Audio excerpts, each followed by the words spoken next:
0 up to like 5, 6 years old was very hard, because I had so much energy in my body that I don't think I could handle it pretty good. It was overcooking and wild. And I was like high sensitive for everything, and very introvert and extrovert, and add a lot of energy on that. And you understand that my life was like skinless. It was without skin. I was just absorbing everything that was going on around me, and it has a huge impact. So I don't know. I'm glad that I'm very early find out that to draw or paint or build, like with Lego or something like that, clay, whatever, helped me to get some space from my thinking. And what my thinking did to me was wiring me up, like stressing me a lot, because you know, when you keep reacting to things all the time, like everything that is happening, like a voice that is too loud, or temperature that is too much, or that someone is actually like hitting you or something, like everything is like too much. And that was hard, but to draw and paint helped me. And also reading, when I learned to read, helped me to calm myself down and enter like a different world, a different space, if you call it like that. So I started to dream a lot, and daydreaming and fantasize and going into different kind of worlds to, in one way, like escape from this reality that was so tough on me.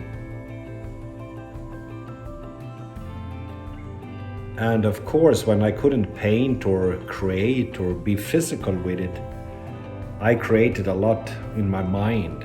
So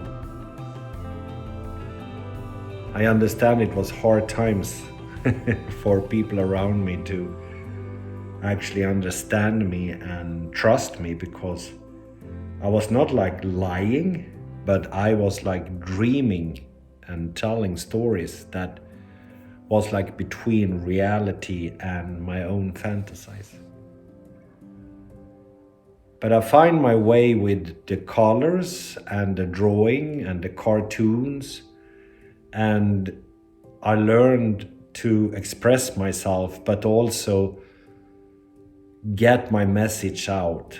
And that is like amazing when you can do that, because it's like it's boiling 1,000 degrees in your head, and how to get it out, to steam it out. Well, you know, you cannot think it out or talk it out. You have to do something. And for me, it was like to express myself and create and do things, like putting things on paper or cutting paper or do something with paper, but get it out. Like that's physical, like get it out. And it helped a lot. And I've never been like, you know, impressed by techniques or what other people can do, because I just love it when people can do nice things and it looks good, and I just enjoy it. Like I think that is great. When someone is playing guitar beautiful, I just think it's great. I'm not jealous or anything like that. And I'm actually not looking for the technique either.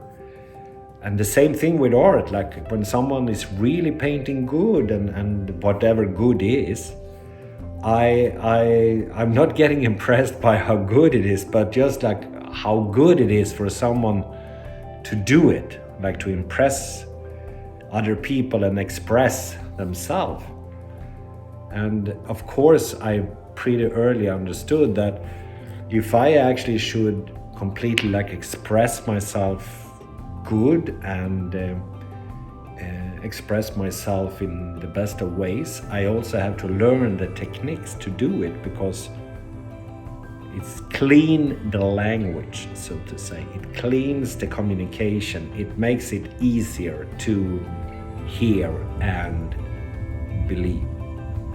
So I figured out a lot of things by my own, and some things I picked up from others or books or whatever I got it.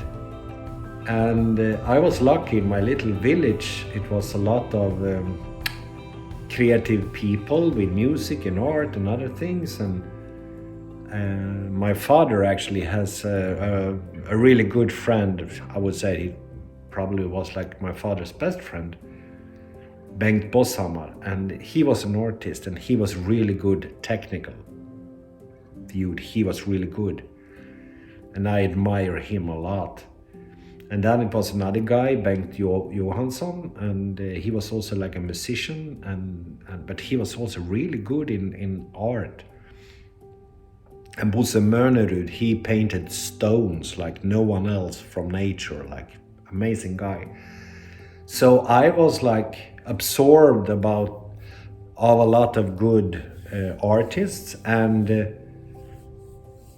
I had those like kind of idols in my life that I wanted to paint like those guys or express myself like that. But honestly, I wasn't that impressed. I found my own style and my own way of doing things, and you know, just do whatever I do with the technique. I do it, and I think that is the best advice I can give anyone, that just go with your own style and figure it out, how technical, you know, you can do it in the best of ways, and how actually you can clean the language of your communication so people really understand what it's all about. So for a lot of years I kept doing that, like cleaning my language, cleaning my skills, getting better, and dealing with life, and you know, it was not a hobby. It was always like I wanted to express something, and I was trying my best, and lucky for me, I was pretty good at it. So people liked it and told me like, this is good, Henrik, this is good. They were like supporting me, and that means a lot, because of course my technique was not like the best, and sometimes I painted shit and did cartoons that was not good, but I actually never like heard. I was like, oh, you can like feedback. It's different. Critics is one thing, but getting feedback is another thing. And I guess I was lucky to get a lot of feedback. And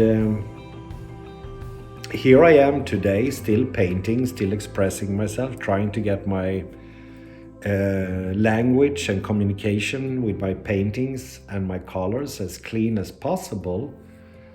And I just do my style. I just do it my way. And if you like it, you like it. And if you don't like it, find something else. Like, I'm not bothered by that. I think it's up to everyone to view and see the paintings for whatever it is, and to judge it and or enjoy it. Be like, no, like you want it. Like, that's no problem. Do whatever you want.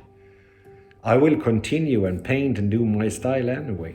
And still, I'm skinless. Like, as a person, I'm very sensitive and I'm very open. So I get a lot of things into my body and my energy field, so to say.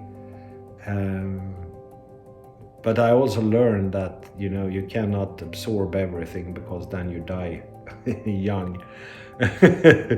But you can absorb a lot of things and filter it and make the best out of it. But I'm still walking like in different worlds. I'm still walking in different dimensions and realities.